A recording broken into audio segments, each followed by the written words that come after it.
All right, biochemical reactions. I think we have to be able to determine like a reaction diagram, an energy diagram of a reaction. And I think we can expect this to occur in two different forms.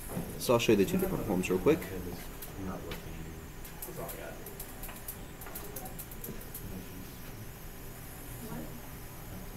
Usually your x-axis, which would be typical, your x-axis is going to be measuring the progress of the reaction, or the amount of time.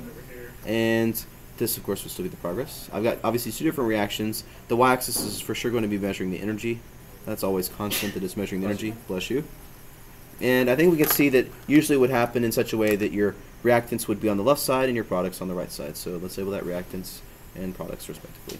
Cool. And you'll notice that this right here, I'm putting with this orange color, is going to represent or measure the delta E. And what do you think the E is standing for in this case? Energy. So this is the change of energy. In which case did the energy go down, the first or the second case? Yeah, so obviously there was energy released in this case, so we might want to say that energy is released, which means the reaction is going to be what? Exergonic. That would be probably a catabolic reaction. And this would be energy in which there's an energy that's being absorbed, which means that this is going to be energonic. And the delta G would be positive here. Perfect. Awesome. I think the other things that we want to focus on is getting to this point right there, which we kind of see in both of these reactions. Yeah, correct, which is the EA, the activation energy, or the energy of activation. But we'll notice that in either which case, a lot of times we don't have to meet that extreme level of the energy of activation. We kind of just have to meet part of it, like this. Notice that the drawing that I'm doing here doesn't really change the overall fate of energy of the reaction. This just changes the possibility of the reaction by lowering the activation energy. And what you're kind of seeing in both of those cases is a catalyzed reaction. So this is going to be the enzyme catalyzed activation energy.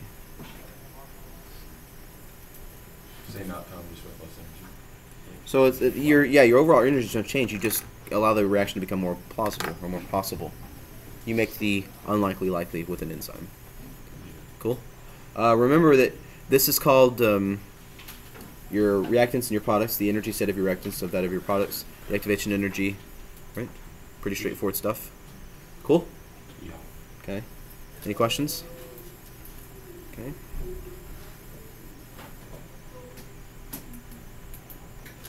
Good. I had gone over in first period a lot of pieces of like mechanism of synthesis of DNA replication, and protein synthesis. But maybe we want to spend some time real quick talking about some protein synthesis vocab.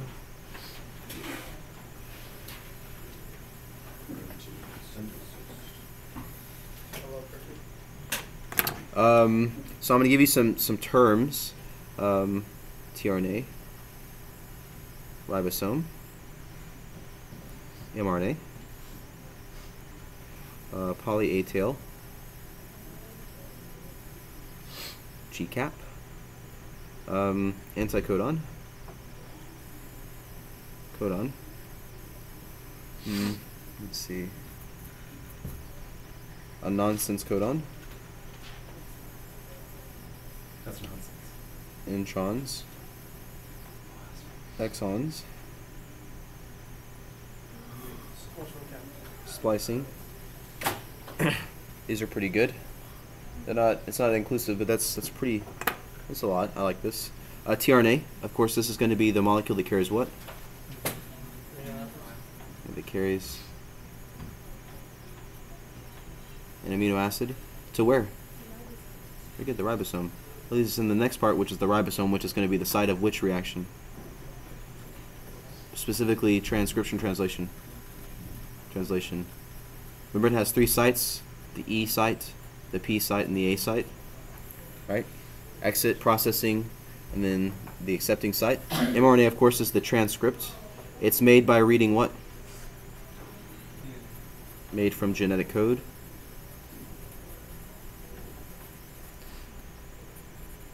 Through the process of transcription. What's the name of the major enzyme that makes this possible? No, dude. No, dude. No, dude.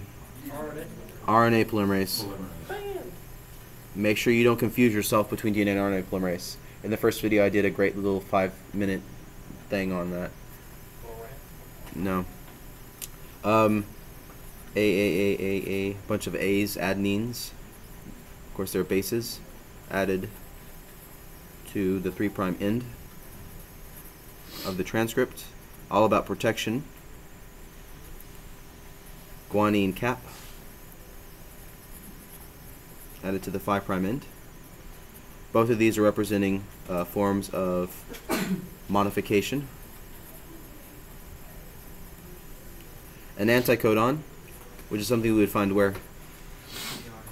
On tRNA. Of course, it's going to match with the what? So it's going to match with your codon, which is the triplet sequence that we would find on where?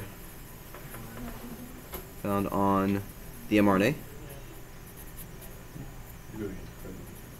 That matches with the tRNA, right? Hopefully you don't mess up your codons, because if you do, you might end up with a nonsense codon. That's a codon that now codes for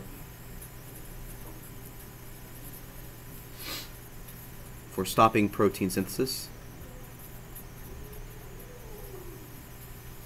If you think about it, this would represent a premature stop, which of course would basically be horribly bad. That would mean your DNA is completely jacked. An intron, of course, would be a non-coding segment.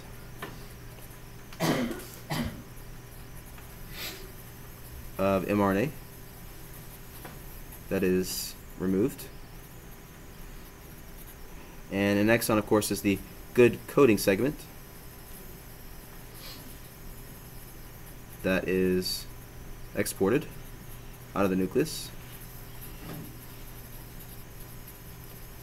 Splicing is the process of removing introns and connecting introns. Or I'm sorry, connecting exons, my bad. And of course, don't forget that there's also something known as alternative splicing. Of course, that would result in different exons being sent out of the nucleus at any given time.